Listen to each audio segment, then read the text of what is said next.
Hello friends, welcome back to our channel. तो आज की इस वीडियो में हम यहाँ पे क्वेश्चन करेंगे शिक्षा क्या है, इसके व्यक्तिगत एवं सामाजिक उद्देश्यों का वर्णन करें। तो ये आपका नॉलेज एंड करिकुलम में क्वेश्चन पूछा जा सकता है। तो चलिए सबसे पहले हम यहाँ पे देख लेते हैं इसका व्यक्तिगत और सामाजिक उद्देश्यों के आपको बारे में बताना है। तो इंट्रोडक्शन में यहाँ पे जानेंगे। हम जानते हैं कि शिक्षा मानव का आभूषण होता है। जिस प्रकार हंसों के बीच में बगुला सुशोभित नहीं होता, उसी प्रकार शिक्षित व्यक्तियों के मध्य बैठा अशिक्षित व्यक्ति सुशोभित नहीं होता। सुशोभित से यहाँ पे तात्पर्य है कि यहाँ पे मान लीजिए कि कोई भी शिक्षित है, वहाँ पे अगर आप किसी को अशिक्षित को बिठा देंगे व्यक्ति को, तो वहाँ पे क्या सूट नहीं करता है, वहाँ पे मेल नहीं खाता है। तो इसी का अर्थ यहाँ पे सुशोभित लिखा गया, यानी कि सूट नहीं करता है। उसके बाद है शिक्षा ही व्यक्ति को अंधकार से प्रकाश की ओर ले जाने वाली प्रक्रिया है। यानी शिक्षा अज्ञान रूपी अंधकार को दूर कर ज्ञान की ज्योति से प्रकाशित करने वाली प्रक्रिया है। इसलिए शिक्षा को मनुष्य का तृतीय नेत्र कहते हैं। शिक्षा के द्वारा ही मनुष्य की ज्ञान कला कौशल में वृद्धि तथा उसके व्यवहार में परिवर्तन किया जाता है और उसे एक अच्छे नागरिक बनाया जाता है। हम ये भी जानते हैं कि शिक्षा जीवन प्रयत्न चलने वाली प्रक्रिया है, यानी जन्म से लेकर मृत्यु तक चलती है। उसके बाद है यहाँ पे एक मनोवैज्ञानिक है, जॉन एडम्स के अनुसार प्राचीन काल में शिक्षा शिक्षक केंद्रित थी। यहाँ पे त लगा लीजिएगा, शिक्षक केंद्रित होगा, शिक्षा केंद्रित थी, जिसके दो छोर थे। एक है शिक्षक और दूसरा है छात्र, यानी शिक्षा द्विमुखी प्रक्रिया बाइपोलर प्रोसेस है। एक टीचर हो गया, एक स्टूडेंट हो गया, और ये बाइपोलर प्रोसेस। उसके बाद यहाँ पे नीचे ट्राइपोलर प्रोसेस है, ये जॉन डीवी के अनुसार लाया गया था।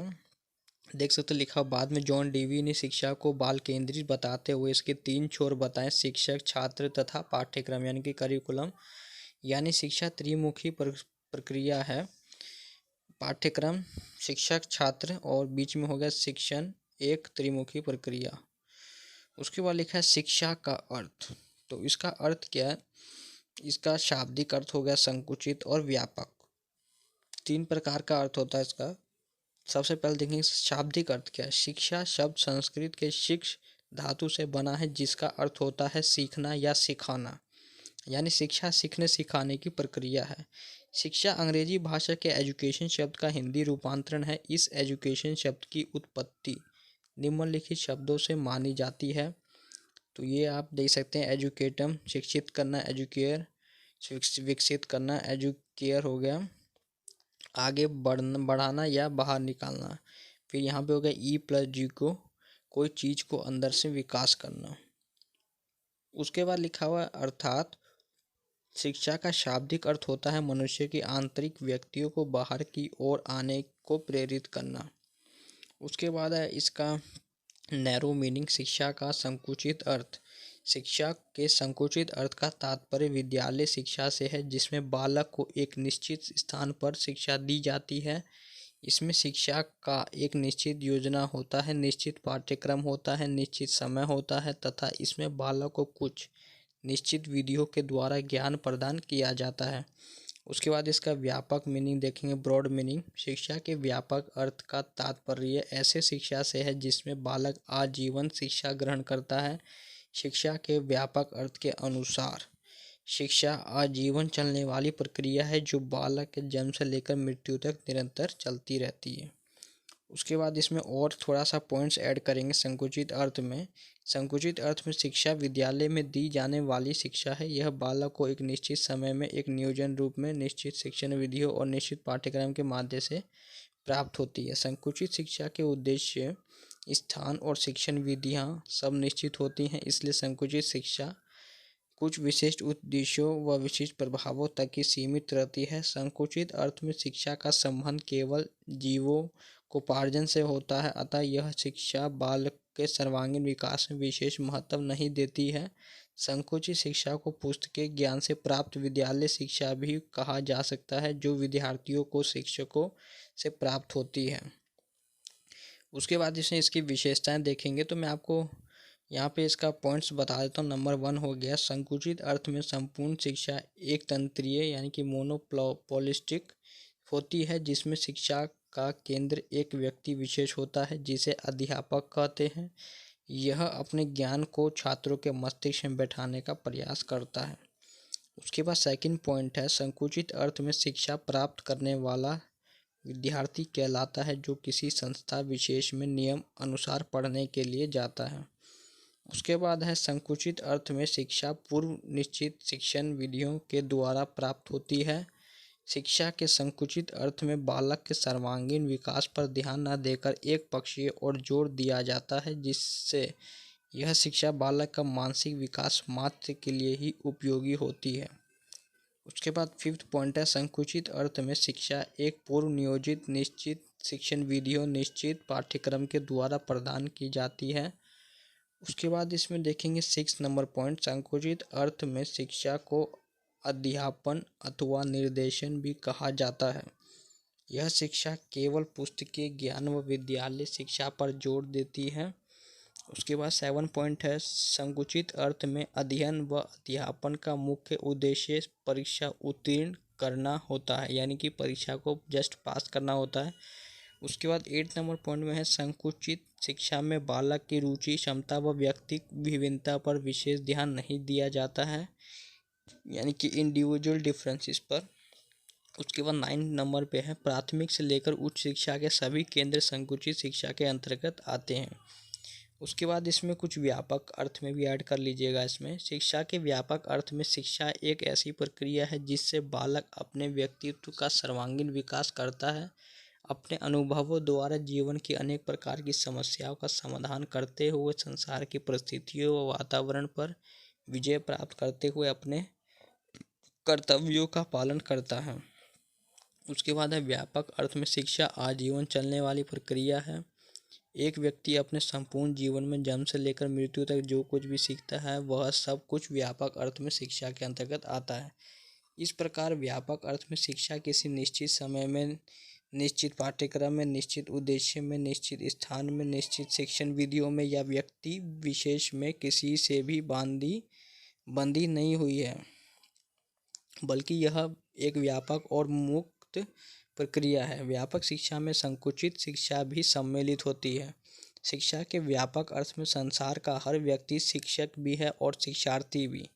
इसकी विशेषताएं देखेंगे तो शिक्षा के व्यापक अर्थ के अंतर्गत शिक्षा का प्रमुख उद्देश्य बालक के व्यक्तित्व का सर्वांगीण विकास करना है।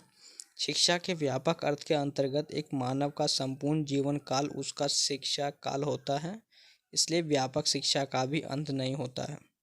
उसके बाद थर्ड है, व्यापक शिक्षा के अंतर्गत एक व्यक्ति अपने जीवन काल में जिन प्राणियों व व्यक्तियों के संपर्क में आता है उन सबसे कुछ न कुछ सीखता है और उनको कुछ न कुछ सिखाता है। फोर्थ पे लिखा है, व्यापक शिक्षा के अंतर्गत व्यक्ति के लिए विश्व का समस्त वातावरण शिक्षा का क्षेत्र होता है। फिफ्थ नंबर पॉइंट में है, शिक्षा के व्यापक अर्थ के अंतर्गत मानव को उसके जीवन में प्रभावित करने वाले सभी तत्व आ जाते हैं। 6 पॉइंट है, व्यापक शिक्षा के द्वारा बालक का समाजीकरण होता है। 7 पॉइंट है, शिक्षा के व्यापक अर्थ में शिक्षा का केंद्र बालक होता है और शिक्षक उसका मार्ग प्रदर्शक मात्र होता है। 8 में लिखा है, शिक्षा के व्यापक अर्थ के अंतर्गत शिक्षा ही जीवन है। 9 में है, व्यापक अर्थ में शिक्षा समाज में सदैव चलने वाली एक उद्देश्यपूर्ण सामाजिक प्रक्रिया है। उसके बाद इसका परिभाषा देखेंगे तो महात्मा गांधी के अनुसार बोला गया है, बालक और मनुष्य के शरीर, मन तथा आत्मा में जो कुछ भी श्रेष्ठ है उसे बाहर निकालने को ही शिक्षा कहते हैं। रविंद्रनाथ टैगोर के अनुसार शिक्षा का अर्थ मस्तिष्क को इस योग्य बनाना है कि वह सत्य की खोज कर सके। भगवद गीता के अनुसार है, सा विद्या विमुक्ते, यानी विद्या वही है जो बंधनों से मुक्त करे। उसके बाद है, स्वामी विवेकानंद के अनुसार शिक्षा मनुष्य के अंदर निहित शक्तियों को प्रकट करती है। अरस्तु के अनुसार स्वस्थ शरीर में स्वस्थ मस्तिष्क का निर्माण ही शिक्षा है। प्लेटो के अनुसार मनुष्य के अंदर शारीरिक, मानसिक तथा बौद्धिक विकास की प्रक्रिया ही शिक्षा है। फ्राविल के अनुसार शिक्षा वह प्रक्रिया है जिसके द्वारा बालक की जन्मजात शक्तियाँ बाहर निकलती हैं। उसके बाद इसके प्रकार देखेंगे तो पहला है औपचारिक फॉर्मल, फिर दूसरा अनौपचारिक इनफॉर्मल, फिर तीसरा इसमें आता है निरौपचारिक, जिसको नॉन फॉर्मल कहते हैं। तो सबसे पहला इसमें औपचारिक शिक्षा वह शिक्षा है जो विद्यालयों, महाविद्यालयों और विश्वविद्यालयों में दी जाती है, उसे औपचारिक शिक्षा कहते हैं। इस शिक्षा के उद्देश्य, पाठ्यक्रम, शिक्षण विधियाँ सभी निश्चित होती हैं। यह शिक्षा योजनाबद्ध होती है। औपचारिक शिक्षा में सीखने वाले को विद्यालय, महाविद्यालय के समय सारणी के अनुसार कार्य करना पड़ता है। इस शिक्षा व्यवस्था में परीक्षा लेने और प्रमाण पत्र प्रदान करने की व्यवस्था होती है। इस शिक्षा की सबसे बड़ी विशेषता यह है कि यह व्यक्ति समाज और राष्ट्र की आवश्यकताओं की पूर्ति करता है। यह व्यक्ति में ज्ञान और कौशल का विकास करती है और व्यक्ति को किसी व्यवसाय अथवा उद्योग के लिए योग्य बनाती है। उसके बाद है अनौपचारिक शिक्षा। तो इसमें है वह शिक्षा जिसकी कोई योजना नहीं बनाई जाती है, जिसके ना उद्देश्य निश्चित होते हैं, ना ही पाठ्यक्रम और ना ही शिक्षण विधियाँ, और जो आकस्मिक रूप से सदैव चलती रहती है, उसे अनौपचारिक शिक्षा कहते हैं। फिर लिखा है यह शिक्षा मनुष्य के जीवन भर चलती है। मनुष्य जीवन के प्रत्येक क्षण में इस शिक्षा को लेता रहता है। प्रत्येक क्षण वह अपने संपर्क में आए व्यक्तियों एवं वातावरण से सीखता रहता है। बच्चे की प्रथम शिक्षा अनौपचारिक वातावरण में घर में रहकर ही पूरी होती है। उसके बाद है थर्ड निरौपचारिक शिक्षा। वह शिक्षा जो औपचारिक शिक्षा की भांति विद्यालय, महाविद्यालय और विश्वविद्यालय की सीमा में नहीं बांधी जाती है, परंतु औपचारिक शिक्षा की तरह इसके उद्देश्य एवं पाठ्यक्रम निश्चित होती है, उसे निरौपचारिक शिक्षा कहते हैं। उसके बाद है प्रौढ़ शिक्षा, सतत शिक्षा, खुली शिक्षा और दूरस्थ शिक्षा। ये सब निरौपचारिक शिक्षा के विभिन्न रूप हैं। इस शिक्षा की सबसे बड़ी विशेषता यह है कि इसके द्वारा उन बच्चों, व्यक्तियों की शिक्षित किया जाता है जो औपचारिक शिक्षा का लाभ नहीं उठा पाएँ, जैसे वे लोग जो विद्यालय शिक्षा नहीं पूरी कर पाएँ, प्रौढ़ व्यक्ति जो पढ़ना चाहते हैं, कामकाजी महिलाएं, जो लोग औपचारिक शिक्षा में ज़्यादा व्यय नहीं कर सकते, यानी कि ज़्यादा खर्च नहीं कर सकते। उसके बाद है वर्तमान भारत के शिक्षा के उद्देश्य। तो यहाँ पे दो टाइप है, व्यक्तिगत उद्देश्य और दूसरा है सामाजिक उद्देश्य।